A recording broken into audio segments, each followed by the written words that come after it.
Hey all you gamers, we're back here at the gun range with Douglas, or Charles Douglas shall I say.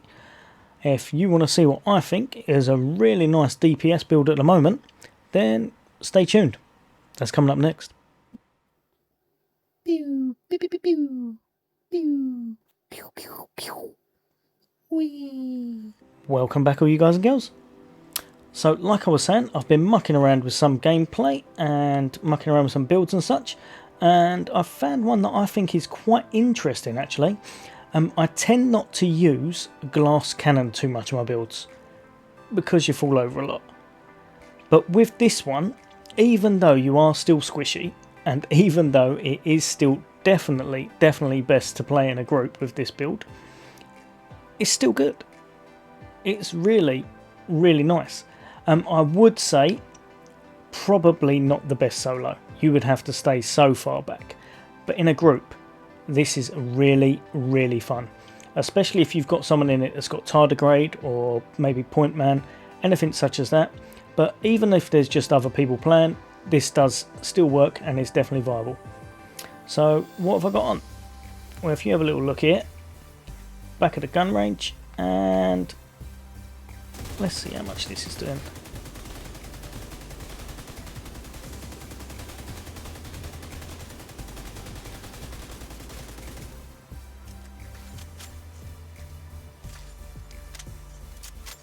A lot. So much so that I couldn't actually get a number. But let's try again.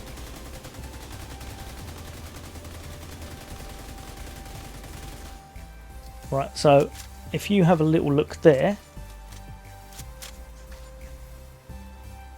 it was 1,000,008. It was actually quite difficult to look at.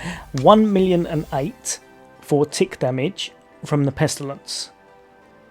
And this build is not 100%. It's good, but you can do better. So let's go through it, shall we?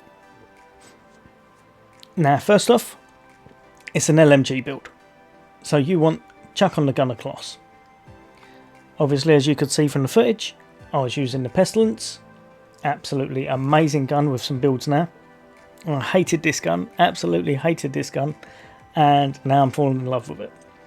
So, Plague of the Outcasts, hit supplier debuff, dealing 100% weapon damage over 10 seconds, yada yada yada. Hit things as hard as you can, as fast as you can, and it does a debuff, and it's kind of a tick damage. Now, don't worry about the pistol, chuck on whatever you want, and for your secondary, what I would say would be best, in my own opinion, is literally some kind of a marksman rifle.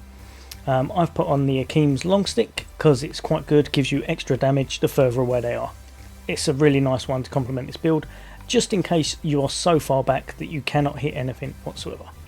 Because with this build, you want to be at medium range to slightly longer because of how squishy you are.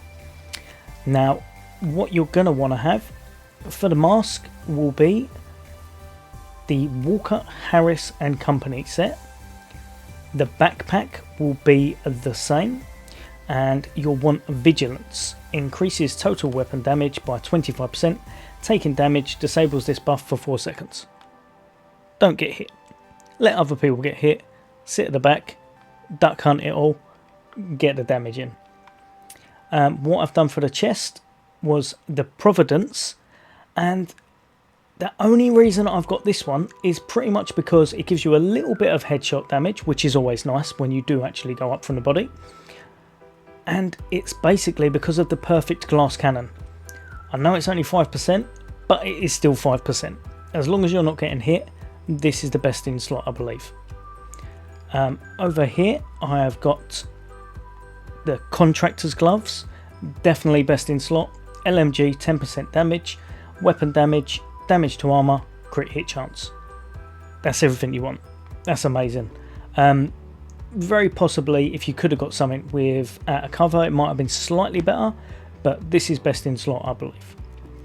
So the third piece, the free piece, I should say, for the Walker, Harris and Company, is the holster, and that activates the weapon damage, damage to armour, and damage to health, because you've got the 3 out of 3 for that set.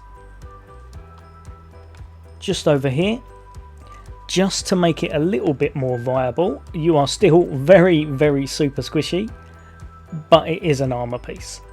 So you have a little bit of extra armor, a little bit of extra health, and as you can see, increases total weapon damage by 3% each second you are not moving.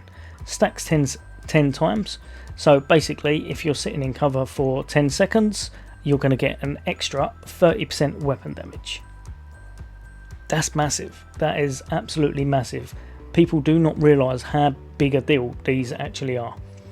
Not many of the exotic things or even the name stuff, to be honest, gives you that much of a boost.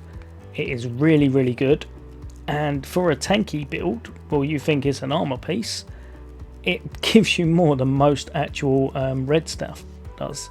So I actually put this over the Coyote's mask for this build, which is strange because you would always think the Coyote's wins out.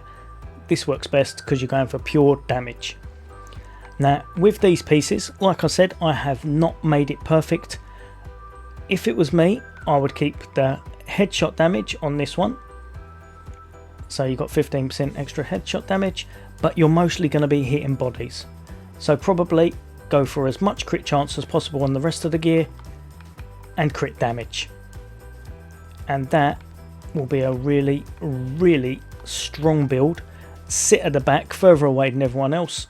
Not really too far so you can't hit them, but kind of medium to medium longish range, and play a little bit of duck hunt.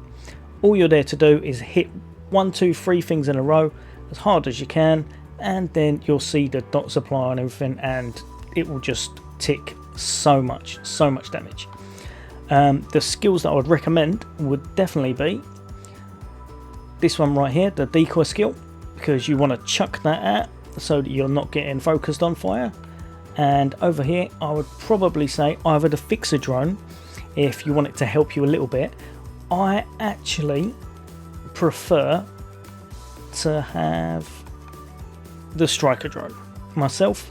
Send it out, it takes a little bit of the aggro out of the way, and as long as your decoy's up, you're fine. Decoy out, send out your striker drone. Everyone else is playing as well, obviously, so they're taking a bit of the aggro, and then you crack on. Like I said, the damage is really, really good.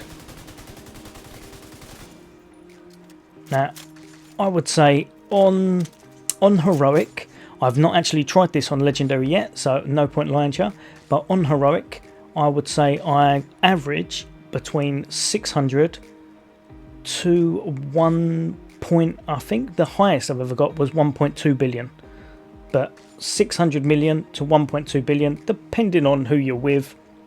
If someone's in there with a mortar build and they're absolutely destroying every single ad before you can get to them, then you won't do quite as much damage, but you'll still hold your own and do really, really good. I think this is a great build. Give it a little whirl, let me know what you think. Make sure you're further back than everyone else, don't run in. And what I'll do now, I'll leave you with some footage so you know it's quite a good build and see what it does. And if you like Xbox content, then hit that subscribe, leave a comment if you've got a comment for me on how to make the build better or anything you think's important, and hit that bell icon for all future content. As always, take care and see you all next time.